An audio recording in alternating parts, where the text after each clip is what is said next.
So today I'm finna be talking about Mars and why Mars is the weapon that you have inside of this lifetime. So now in the Vedic astrological lens, a lot of you all don't know this probably, but Mars is heavily related and is in fact the significator of the sixth house of conflict and enemies and diseases and illnesses, right? Mars, so you have Virgo as the traditional ruler of the sixth house, right? But the thing about it is Mars is the significator of everything that the sixth house rules in and of itself, right? Because remember, Virgo can change signs, but the sixth, even though it's the traditional ruler, the sixth house still remains the sixth house, no matter what sign or planet comes into it, right?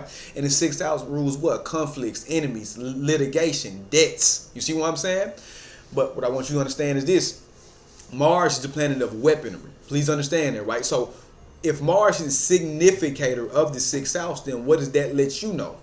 That wherever Mars is in the birth chart, that's where your enemies are going to be at, and it's also the weapon that you need to defeat their ass. That's what Mars is, right? So now, what you got to now, how does this make sense? How can you really understand it, right? So I'm gonna give you a prime example. So now, since Mars signifies enemies, right? Whatever zodiac sign you have Mars in, you might have to face enemies in there. You got Mars in Gemini, you might have conflict with the siblings. Please understand that. Mars in Gemini can have conflicts with the siblings. Mars in Cancer can have what? Conflict with the actual mother, conflict with emotional stability, conflict with the home and house environment, right?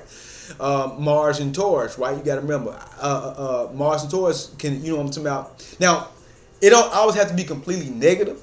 But like Mars and Taurus, you got to remember, you're going to develop a lot of enemies just off the shit that you're saying, because Taurus is still, even the second, Taurus traditionally rules the second house of speech, right?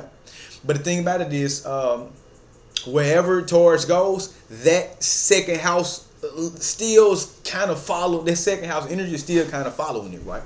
So Mars and Taurus, yeah, you're gonna develop a lot of enemies just from the shit you be saying. Please understand that. That shit is real talk, right?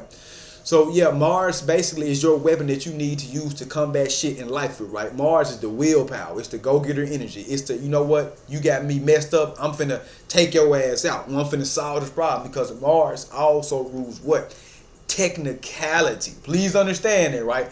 A lot of people think it's Mercury. No. Mercury and Mars do go together, right? When Mercury and Mars go together, that's technical precision. I'm for real.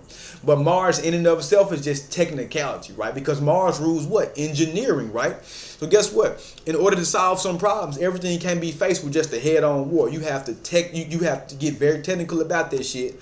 Draw the goddamn blueprint and manufacture your own way to victory. Why do you think Mars is exalted in Capricorn? It's a Saturnian sign, the harsh form of Saturn's energy compared to Aquarius, right? And it shows patience, diligence, hard work, all that type of shit, right? So that's what you all have to understand. So Mars, wherever Mars is at, that is your weapon inside of life. And I suggest you use that shit well, right?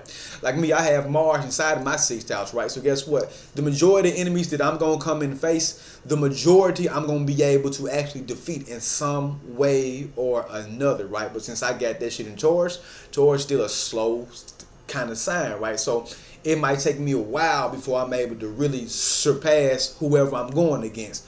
But since Mars is there and the sixth house is unavoidable, it's gonna make sure I get there. It's gonna make sure I get there, because Taurus is still a fixed sign, right?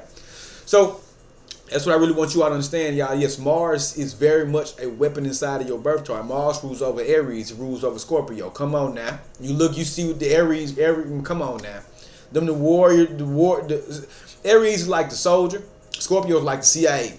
Real shit, right? They both got different methods of coming at your ass, right? You see what I'm saying? Scorpio more covertly, Aries more in your actual face, right? So you gotta remember, Mars is definitely the weapon that you need to be using to take a life. But now, how can you practically manifest that shit? You look and see what house and what zodiac sign it's actually in. See, okay, what attributes does this house rule over? And since I know what Mars is my weapon, my willpower, my determination. Okay, so what are the possible blockages inside of whatever house that it is by what it rules over, right? You see what I'm saying? If you get Mars in the 8th house, that's really good, right? Because the 8th house rules what? Other people, money, and resources. Mars. Okay, well, how can I fight to make sure I'm able to secure wealth? By establishing a certain type of network or establishing a certain type of service or product that always garners me money from other people versus me just going to go work for somebody else, right? Weaponize that shit. You see what I'm saying? So there are so many different ways and attributes as how you can look at this shit. But just remember, Mars is your sword, it's your gun, it's your bullet, it's whatever you think, all sharp objects. But it's, remember, it's not just straight in your face warfare, because Mars rules over Scorpio too. This is the psychological aspect, right? All battles don't have to be won with force alone. Please understand that. Other than that, I will talk to y'all later, man. Peace.